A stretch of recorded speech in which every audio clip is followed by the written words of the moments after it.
நேரம் 9 மணி. இலங்கை ஒலிபரப்பு கூட்டுத்தாபனம் செய்திகள். செய்தி ஆசிரியர் ஜுனைட் எம் ஹாரிஸ், வாசிப்பவர் ஆர் சந்திரமோகன். உலக பொருளாதாரத்தில் இலங்கையின் தலையீட்டை அதிகரிப்பதற்காக அர்ப்பணிப்புடன் செயற்படுவதாக ஜனாதிபதி உறுதி. ஸ்ரீலங்கா சுதந்திர கட்சியின் தலைவராக மீண்டும் மைத்திரிபால சிறிசேன தெரிவு. உயிர்த்த ஞாயிறு தாக்குதல் தொடர்பான ஜனாதிபதி ஆணைக்குழுவின் அறிக்கையை ஸ்ரீலங்கா சுதந்திர கட்சி நிராகரித்துள்ளது. சுதந்திரமாக கருத்து வெளியிடுவதற்கான உரிமையை உறுதிப்படுத்த வேண்டியதன் அவசியத்தை எதிர்க்கட்சி தலைவர் வலியுறுத்துகின்றார். ஐக்கிய நாடுகளின் மனித உரிமைகள் ஆணையாளரின் அறிக்கையின் நோக்கம் நல்லிணக்கத்தை வளர்ப்பதல்ல என்று புத்திஜீவிகள் தெரிவிப்பு. தமிழ் அரசியல் கட்சிகளின் தலைவர்கள் அரசாங்கத்துடன் பேச்சுவார்த்தை நடத்துவதன் மூலம் தமிழ் மக்களின் பிரச்சனைகளுக்கு தீர்வு காண முடியும் என தமிழ் புத்திஜீவிகள் கருத்து.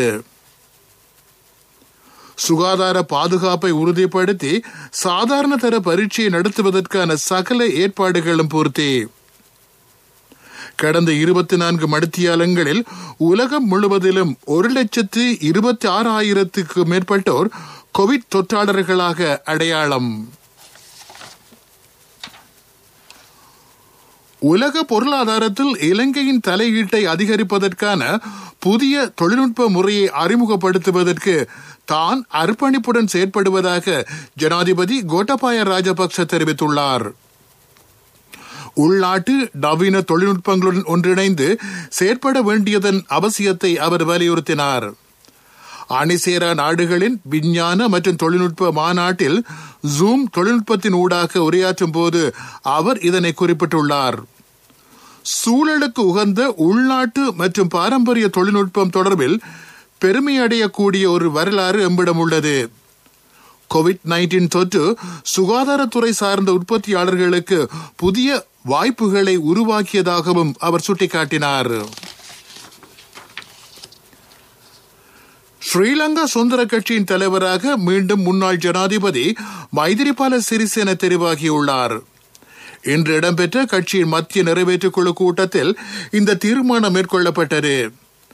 கட்சியின் செயலாளராக ராஜாங்க அமைச்சர் தயாசிறி ஜெயசேகரவும் பொருளாளராக ராஜாங்க அமைச்சர் லசந்த அழகியவண்ணவும் நியமிக்கப்பட்டுள்ளனர். தேசிய அமைப்பாளராக ராஜாங்க அமைச்சர் துமிந்த திசநாயக்க நியமிக்கப்பட்டுள்ளார். அமைச்சர்களான நிமால் ஸ்ரீபாலடி சில்வா, மஹிந்த அமரவீர ஆகியோர் சிரேஷ்ட உப தலைவர்களாக நியமிக்கப்பட்டுள்ளனர். பேராசிரியர் ரோஹண லக்ஷ்மண் பியதாசவும் சிரேஷ்ட உப தலைவராக நியமிக்கப்பட்டுள்ளார்.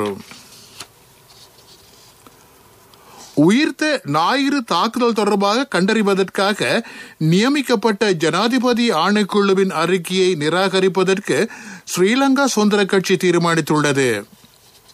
இன்று இடம்பெற்ற கட்சியின் மத்திய நிறைவேற்றுக் குழு கூட்டத்தில் இந்த தீர்மானம் எட்டப்பட்டதாக பாராளுமன்ற உறுப்பினர் சாந்த பண்டார தேசிய வானொலிக்கு தெரிவித்தார்.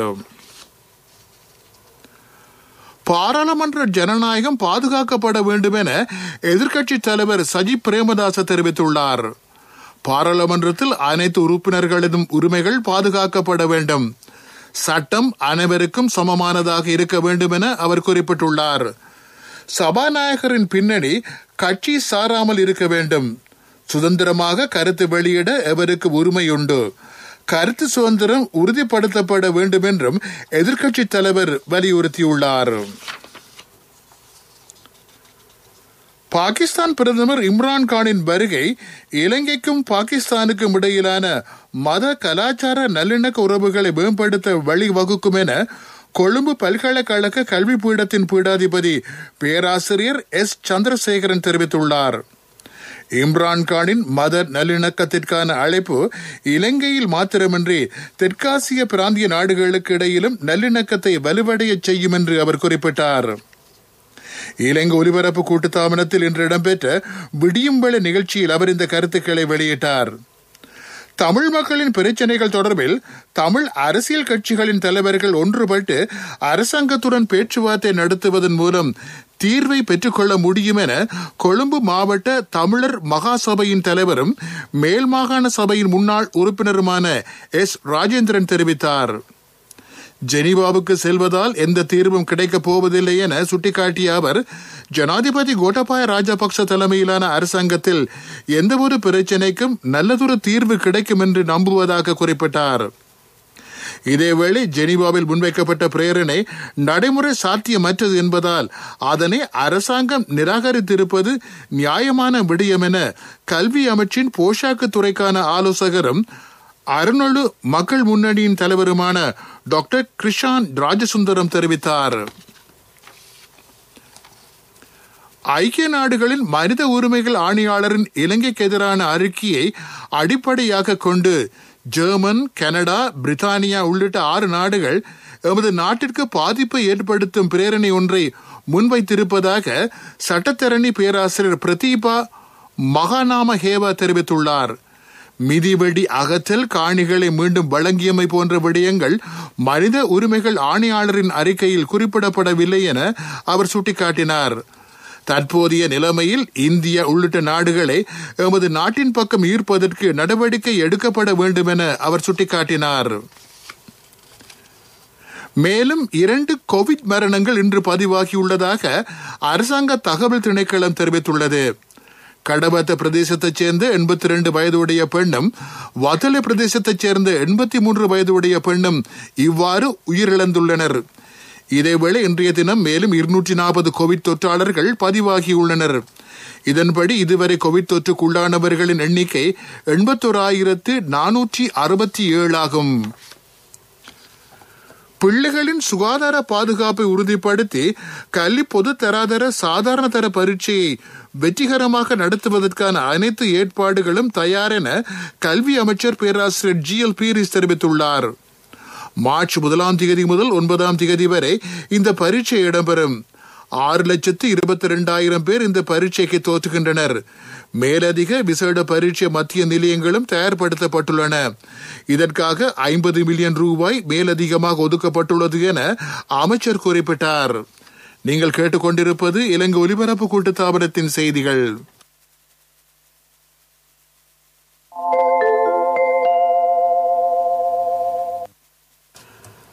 சிறுவர் துஷ்பிரயோகங்கள் அதிகரிக்கும் நிலை காணப்படுவதாக தேசிய சிறுவர் பாதுகாப்பு அதிகார சபை தெரிவித்துள்ளது. 2020 ஆண்டில் இத்தொடர்பான 8,165 முறைப்பாடுகள் பதிவாகியுள்ளன.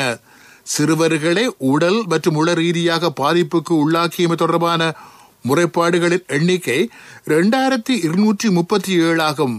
பாலியல் துஷ்பிரயோகம் தொடர்பான 518 முறைப்பாடுகளும், பாரதூரமான பாலியல் தொடர்பான 373 முறைப்பாடுகளும் பதிவாகியுள்ளன.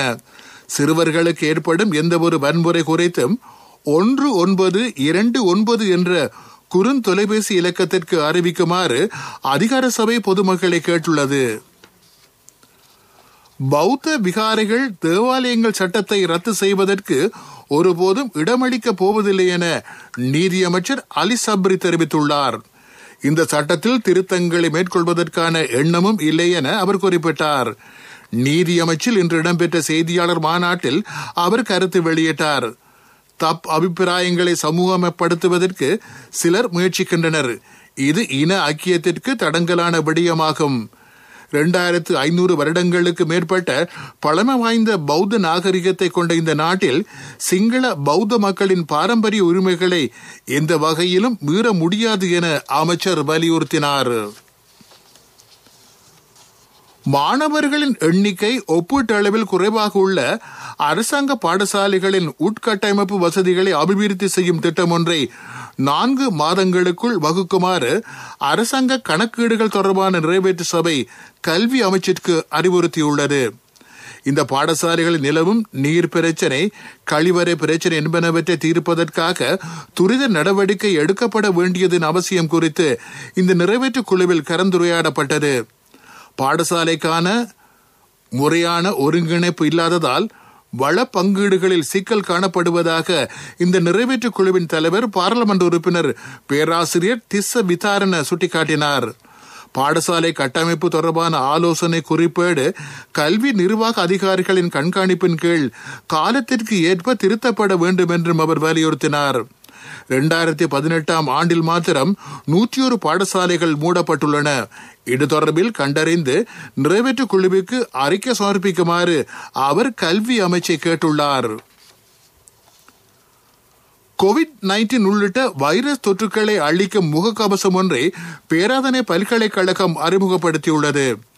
இதனை அறிமுகப்படுத்தும் நிகழ்வு பிரதமர் மஹிந்த ராஜபக்ச தலைமையில் பாராளுமன்ற கட்டிட தொகுதியில் இன்று இடம்பெற்றது. பேராதனை பல்கலைக்கழகத்தின் விசேட நிபுணர்கள் மேற்கொண்ட ஆய்வுகளை அடுத்து இந்த முகக்கவசம் தயாரிக்கப்பட்டுள்ளது. இந்த முகக்கவசம் 3 படலங்களை உள்ளடக்கியதாகும். வர்த்தக அமைச்சின் மத்தியஸ்தத்துடன் இந்த முகக்கவசத்தை சந்தைக்கு விநியோகிக்க நடவடிக்கை எடுக்கப்படும் என அந்த பல்கலைக்கழகத்தின் சிரேஷ்ட பேராசிரியர் காமினி ராஜபக்ச தெரிவித்தார். நாளை அனுஷ்டிக்கப்படும் நவம் நோன்மதி தினத்தை முன்னிட்டு இலங்கை ஒலிபரப்பு கூட்டுத்தாபனத்தின் மலையக சேவை ஒழுங்கு செய்துள்ள சமய நிகழ்ச்சி பாத்த ஹேபா ஹெட்ட தலாத்து ஓய சகம ரஜ மகா விகாரையில் இடம்பெறும். இந்நிகழ்வு காலை 6 மணி முதல் நேரடி அஞ்சல் செய்யப்படும்.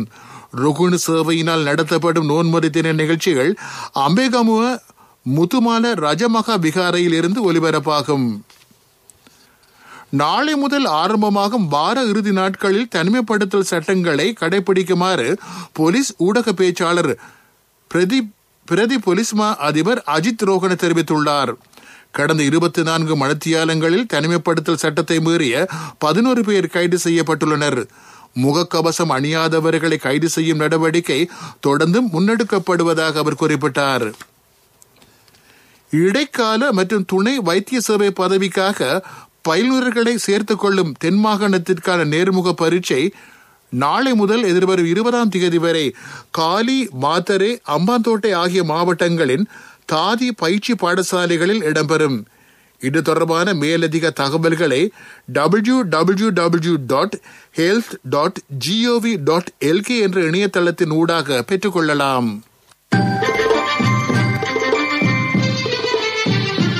பிரதான செய்தி வழங்குவோர் ஒவ்வொரு வீட்டிலும் இருக்க வேண்டிய வீட்டு வைத்தியர் சித்தாலேப.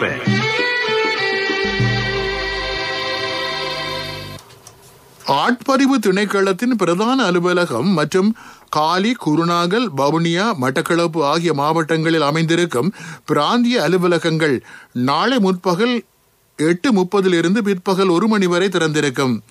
இம்முறை கல்வி பொது தராதர பத்திர சாதாரண தர பரீட்சைக்கு தோற்றும் பரீட்சார்த்திகளுக்கு தேசிய அடையாள அட்டை விநியோகிக்கும் நடவடிக்கைக்காக மாத்திரம் இந்த விசேட சேவை முன்னெடுக்கப்படுவதாக ஆட்பதிவு திணைக்களத்தின் ஆணையாளர் நாயகம் தெரிவித்துள்ளார். அடையாள அட்டையை பெறுவதற்காக அதிபர் அல்லது கிராம உத்தியோகஸ்தரின் அத்தாட்சி படுத்தலுடன் முறையாக பூரணப்படுத்தப்பட்ட விண்ணப்பங்களை சமர்ப்பிக்க வேண்டும் என ஆட்பதிவு திணைக்களத்தின் ஆணையாளர் நாயகம் கேட்டுக் கொண்டுள்ளார்.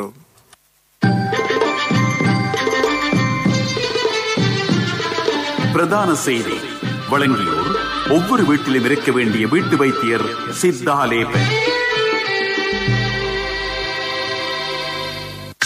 உங்கள் கவனத்திற்கு களுத்துறை மாவட்டத்திற்கான முதலாவது தமிழ் நூலகத்தை அமைப்பதற்கான அடிக்கல் நாட்டப்பட்டு 7 வருடங்கள் தாண்டியும் இதுவரை அதற்கான கட்டிடம் அமைக்கப்படவில்லை என்று பிரதேசவாசிகள் கவலை வெளியிட்டுள்ளார்கள். களுத்துறை இங்கிரிய ரைகம தோட்ட பிரிவில் இதற்கான அடிக்கல் 7 வருடங்களுக்கு முன் நாட்டப்பட்டாலும் இதுவரை எந்த ஒரு நிர்மாண பணிகளும் மேற்கொள்ளப்படவில்லை என்பது தோட்டப்புற மக்களின் ஆதங்கமாகும். இது பற்றி உரிய அதிகாரிகள் கவனம் செலுத்த வேண்டும் என்பது மக்களின் கோரிக்கையாகும். பீப்பிள்ஸ் லீசிங் புரட்சியுடன் இணையுங்கள். மகத்தான வட்டி குறைப்புடன் இணையற்ற லீசிங் தவணைகள். விவரங்களுக்கு அருகில் உள்ள பீப்பிள்ஸ் லீசிங் கிளைக்கு வாருங்கள் அல்லது அலைங்கள் 011-206-300. பீப்பிள்ஸ் லீசிங், நம்பிக்கையின் முதல்வன். உலக செய்திகள் அனுசரணை வழங்குவோர் பீப்பிள்ஸ் லீசிங், நம்பிக்கையின் முதல்வன். கடந்த 24 மணித்தியாலங்களில் உலகம் முழுவதிலும் 1,36,000 மேற்பட்டோர் கோவிட் தொற்றாளர்களாக அடையாளம் காணப்பட்டுள்ளனர். கூடுதலான தொற்றாளர்கள் செக் குடியரசில் பதிவாகியுள்ளனர். இந்த எண்ணிக்கை 13,657 ஆகும். போலந்தில் 12,000 மேற்பட்டோர் கோவிட் தொற்றுக்கு உள்ளாகியுள்ளனர். ரஷ்யாவில் 11,000 மேற்பட்டோர் தொற்றாளராக இனங்காணப்பட்டுள்ளனர். இதுவரை 11,32,25,000 மேற்பட்டோர் கோவிட் தொற்றுக்கு உள்ளாகியுள்ளனர்.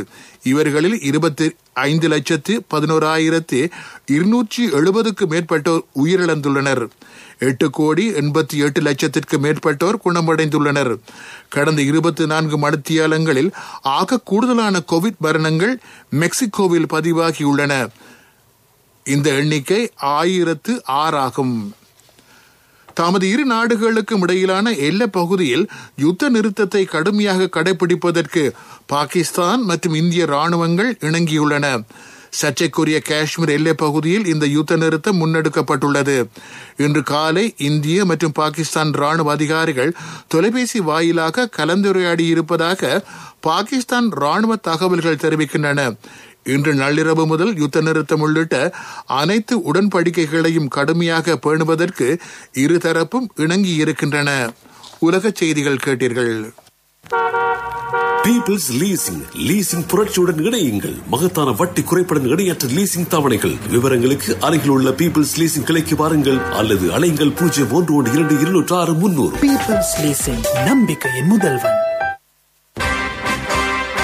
அபிவிருத்தி செய்திகள். வனவளத்தை பாதுகாத்து நாட்டின் நிலைபேறான அபிவிருத்திக்கு ஒத்துழைப்பு வழங்கும் நோக்குடன் கிழக்கு மாகாணத்தில் விசேட படையணி ஒன்றை அமைக்க தீர்மானிக்கப்பட்டுள்ளது. கிழக்கு மாகாண ஆளுநரின் பணிப்புரைக்கு அமைய போலீசார் மற்றும் முப்படையினரின் ஒத்துழைப்போடு இந்த படையணி ஸ்தாபிக்கப்பட்டுள்ளது. திருகோணமலை மாவட்டத்தில் நிலவும் சட்டவிரோத காடழிப்பை தடுத்து நிறுத்துவது இதன் நோக்கமாகும். விளையாட்டுச் செய்திகள். ஸ்பெயின் மெட்ரிட் நகரில் நடைபெற்று வரும் உள்ளக மெய்வல்லுநர் விளையாட்டுப் போட்டியில் 60 மீட்டர் ஓட்ட போட்டியில் அமெரிக்காவைச் சேர்ந்த கிராண்ட் ஒலவே உலக சாதனை நிலைநாட்டியுள்ளார். 7.2 செகண்ட்களில் அவர் 600 மீட்டர் தூரத்தை ஓடி முடித்துள்ளார். இதற்கு முன்னர் இந்த சாதனையை 1994 ஆண்டு அமெரிக்காவைச் சேர்ந்த கால்வின் ஜாக்சன் நிகழ்த்தியிருந்தமை குறிப்பிடத்தக்கது. UAE சைக்கிள் ஓட்ட போட்டியில் அயர்லாந்தைச் சேர்ந்த சாம் பெனட் வெற்றி பெற்றுள்ளார். இவர் வெற்றி பெற்ற 50வது போட்டி இதுவாகும். போட்டி தூரம் 204 கிலோமீட்டர்களாகும். விளையாட்டுச் செய்திகள் கேட்டீர்கள். முதலாம் தரத்திற்கு சேரவிருக்கும் சின்னம் சிறார்களுக்கு தேசிய சேமிப்பு வங்கியின் ஹப்பன் கணக்கின் ஊடாக 1000 ரூபாய் சேமிப்பு. நாடு தழுவிய பரந்த கிளைகள் மற்றும் உப தபால் காரியாலய வலையமைப்பின் ஊடான கொடுக்கல் வாங்கல் செய்யும் வசதி. வர்த்தக செய்தி அனுசரணை. தேசிய சேமிப்பு வங்கி, உங்கள் பணத்திற்கு பாதுகாப்பான இடம். மன்னார் நானாட்டன் பிரதேசத்தில் இயங்கும் முருங்கன் சமுர்த்தி வங்கியின் நடவடிக்கைகள் கணினிமயப்படுத்தப்பட்டிருக்கிறது. பிரதேசத்தின் சமுர்த்தி பயனாளிகள் இதன் மூலம் தமது கொடுக்கல் வாங்கல் நடவடிக்கைகளை இலவாக முன்னெடுக்க முடியும். மன்னார் மாவட்ட செயலாளர் நந்தினி ஸ்டான்லி டிமெல் அதிதியாக கலந்து கொண்டு சமுர்த்தி வங்கியின் கணனி செயற்திட்டத்தை ஆரம்பித்து வைத்தார். வர்த்தக செய்தி அனுசரணை. தேசிய சேமிப்பு வங்கி, உங்கள் பணத்திற்கு பாதுகாப்பான இடம். 2021 ஆண்டில் முதலாம் தரத்திற்கு சேரவிருக்கும் சின்னம் சிறார்களுக்கு தேசிய சேமிப்பு வங்கியின் ஹாப்பன் கணக்கின் ஊடாக 1000 ரூபாய் சேமிப்பு. அதிக வட்டி வீதம், சேமிப்பு கணக்கிற்கு 100% அரசு பாதுகாப்பு, புலமை பரிசில் பரீட்சைக்கான முன்னோடி வினாப்பத்திர கொத்து உட்பட நாடு தழுவிய பரந்த கிளைகள் மற்றும் உப தபால் காரியாலய வலையமைப்பின் ஊடான கொடுக்கல் வாங்கல் செய்யும் வசதி. நீங்களும் இன்றே உங்கள் செல்ல பிள்ளையின் எதிர்காலத்திற்காக ஹப்பன் கணக்கொன்றினை ஆரம்பியுங்கள். நிபந்தனைகளுக்கு உட்பட்டது. உங்கள் பணத்திற்கு பாதுகாப்பான இடம் தேசிய சேமிப்பு வங்கி. பொருளாதார செய்திகள் அனுசரணை. இப்போதான் சந்தோஷமா பள்ளிக்கூடம் போறாள். எல்லாம் நீங்கள் சைக்கிள் வாங்கி கொடுத்ததால. LOLC கிரெடிட் கார்டு இருந்ததால நினைச்ச உடனே வாங்கி கொடுக்க கூடியதா இருந்துச்சு. LOLC ஃபைனான்ஸ் கடன் அட்டை உங்களை மேலும் உயர்த்திட. பிரம்பு, பித்தளை, களி மற்றும் மரத்தளவாட கைத்தொழில் ஊக்குவிப்பு திட்டம் ஒன்று ஆரம்பிக்கப்பட்டுள்ளது. இதற்காக 2000 மில்லியன் ரூபாய் ஒதுக்கப்பட்டுள்ளது. கிராமிய கைத்தொழில் ஊக்குவிப்பு ராஜாங்க அமைச்சு இந்த திட்டத்தை முன்னெடுத்துள்ளது. அண்ணா, 30 நீங்க மகளுக்கு தங்கம் வாங்குவீங்கன்னு நான் எதிர்பார்க்க இல்ல. எந்த தங்கத்துக்கு தங்கம் கொடுக்க முடிஞ்சது எந்த LOLC கிரெடிட் கார்டு இருந்ததால. LOLC ஃபைனான்ஸ் கடன் அட்டை உங்களை மேலும் உயர்த்திட.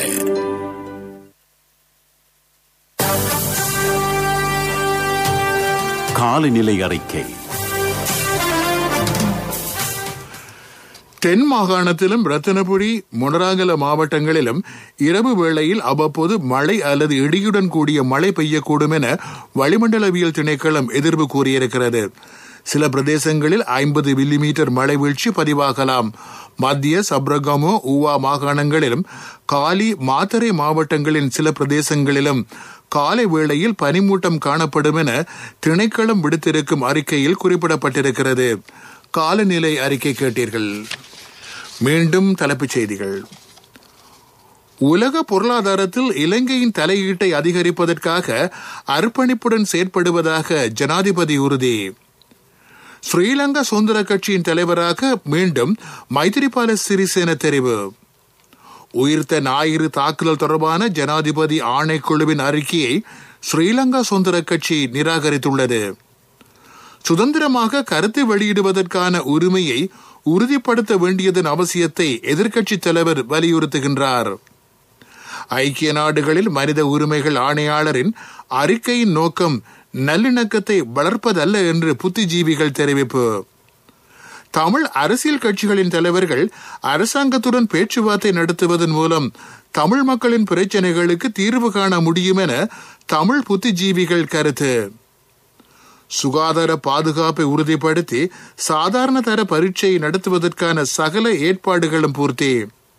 கடந்த 24 மணித்தியாலங்களில் உலகம் முழுவதிலும் 1,26,000 மேற்பட்டோர் கோவிட் தொற்றாளர்களாக அடையாளம். இத்துடன் செய்திகள் முடிவடைந்தன.